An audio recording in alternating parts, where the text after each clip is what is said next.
इयत्ता पहिलीच्या प्रवेशानिमित्तानं गेल्या 15 दिवसापासून आमच्या शाळेतील सर्व शिक्षक, शाळा व्यवस्थापन समितीचे अध्यक्ष, उपाध्यक्ष आणि सर्व सन्माननीय सदस्य यांच्या मार्गदर्शनाखाली गेल्या 15 दिवसात आम्ही प्रवेश पंधरवाडा आयोजित केला होता.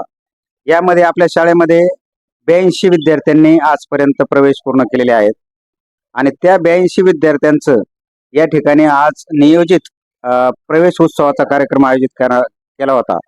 CBSE पॅटर्ननुसार आपण यावर्षी इयत्ता पहिलीचा वर्ग सुरू करत आहोत. शासनाच्या आदेशाप्रमाणे गेल्या वर्षीपासूनच CBSE आपल्या महाराष्ट्र शासनाच्या सर्व शाळेमध्ये सुरू झालेली आहे. म्हणून या विद्यार्थ्यांचं स्वागत करावं, जेणेकरून पहिलं पाऊल विद्यार्थ्यांचं शाळेत पडताना त्यांना आनंद वाटावा. शाळेमध्ये गेल्यानंतर कसल्याही प्रकारची भीती वाटू नये आणि प्रफुल्लित वातावरणात, आनंदी वातावरणात विद्यार्थी यावेत, म्हणून आज अतिशय भव्य दिव्य असा या ठिकाणी कार्यक्रम आयोजित केला होता.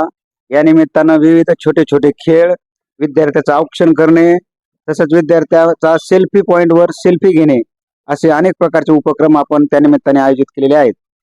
पालकांनी पण अतिशय सुंदर प्रतिसाद या ठिकाणी आम्हाला दिलेला आहे. पालकाचे पण या निमित्तानं मी आभार मानतो. तसेच या कार्यक्रमासाठी ज्यांच्या हस्ते आपण आज प्रवेशोत्सव ठेवला होता, असे सर्व कडा शहरातील सर्व पत्रकार बंधूंचे पण या ठिकाणी मी आभार मानतो.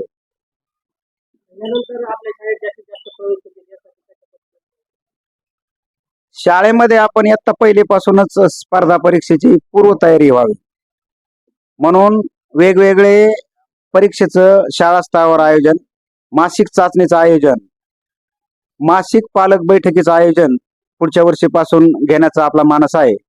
आणि त्या मासिक बैठकीतून विद्यार्थ्यांची घरी गेल्यानंतर आपण तयारी कशी घेतली पाहिजे, शाळेत आल्यानंतर विद्यार्थी काय करतो, त्याचा अभ्यास पूर्ण आहे का, त्याचा गृहपाठ पूर्ण आहे का, या संबंधीचे शिक्षक, पालक या आणि विद्यार्थी असं सर्वांचे मिळून प्रत्येक वर्गाची महिन्याच्या एका शनिवारी पालक सभा घेण्याचा माझा मानस